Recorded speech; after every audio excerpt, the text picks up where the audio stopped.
வாங்க நாட்டு கோவக்காய் வச்சு ஒரு வத்தல் பார்க்கலாம். எப்படி வத்தல் போடுறதுன்னு பார்க்கலாம். நாட்டு கோவக்காய் நல்லா க்ளீன் பண்ணி எடுத்துக்கோங்க. இது வந்து பொடிசு ரவுண்ட் ரவுண்டாக கட் பண்ணிக்கலாம். இப்போ தேவையான பொருட்கள் என்னென்னு பார்த்துக்கலாம். ஒரு பெரிய பவுலில் ஒரு 3 கரண்டி தயிர், தேவையான அளவுக்கு தயிர் ஊற்றிக்கோங்க. இது கூட கொஞ்சம் மஞ்சத்தூள், 1 ஸ்பூன் மஞ்சத்தூள், தேவையான அளவுக்கு உப்பு தேவையான அளவுக்கு, எந்த உப்பு போடுங்க அளவாக தேவையான அளவுக்கு போடுங்க. நல்லா கலந்துக்கோங்க.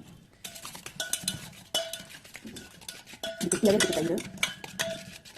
நல்லா கலந்துக்கோங்க. இந்த கோவக்காய் எடுத்து ரவுண்ட் ரவுண்டாக கட் பண்ணி போட்டுக்கலாம். அதை போட்டு ஊற வைக்கலாம். அது கூட கொஞ்சம் காரத்துக்கு வரமிளகாத்தூள் 1 ஸ்பூன் போட்டுக்கோங்க.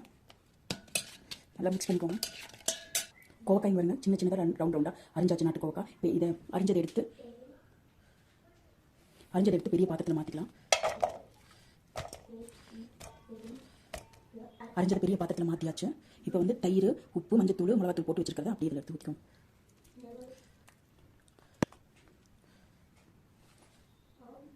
நல்லா அப்படியே கலரி விட்டுக்கலாம். நல்லா அப்படியே பரட்டி விட்டுக்கோங்க. பரட்டி விட்டு அப்படியே தட்டு போட்டு மூடி வச்சுருங்க. காலையில் வெய்ய நேரத்தில் எடுத்து தட்டில் வச்சு காய வச்சுருங்க. ஒரு 4 நாளைக்கு அப்படியே திரும்ப வச்சுங்க. நல்லா காஞ்சிடும். அப்புறம் காஞ்சோடனே எண்ணெயில் பிடிச்சி எடுத்துங்க. வத்தல் ரெடி ஆயிரும். அப்படி நல்லா பரட்டி விட்டுக்கோங்க. பாருங்கள் நல்லா கலரி விட்டாச்சு.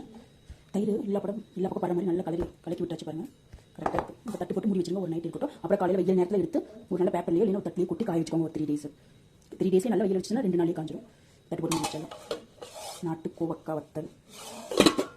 ஊற வச்ச கோவக்காயை நைட்டில் ஊற வச்ச கோவக்காயை எடுத்து தட்டத்தில் போட்டாச்சு. இப்போ வந்து சன்லைட்டில் வச்சுக்கலாம். வாங்க நல்லா காயிற மாதிரி சன்லைட்டில் ஒரு 2 நாளைக்கு சன்லைட்டில் நல்லா வச்சு எடுத்தோம்னாவே அது காஞ்சிரும். நல்லா சன்லைட்டில் ஒரு 2 நாள் வச்சு எடுத்திங்கனாவே கோவக்காய் வத்தல் ரெடி ஆயிரும். நல்லா சன்லைட்டில் இருக்கட்டும்.